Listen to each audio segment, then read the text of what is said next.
രാവിലെ ഒരു home delivery ഉണ്ടെന്നും പറഞ്ഞ് കോള് വന്നു. ഞാനാണെങ്കിൽ ഒന്നും ഓർഡർ ചെയ്തിട്ടുമില്ല. ഉണ്ണിച്ചേട്ടനാണെങ്കിൽ ഇവിടെ ഇല്ല, നാട്ടിലും. പിന്നെന്താ ഹോം ഡെലിവറി? അപ്പോൾ ഞാൻ അയാളോട് ചോദിച്ചു, വാട്ട് ഇസ് ദാറ്റ്?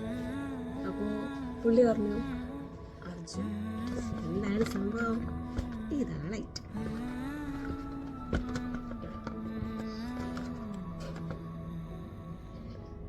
പുതുമഴ വീണ പോലൊരാൾ അരികിലിരുന്നു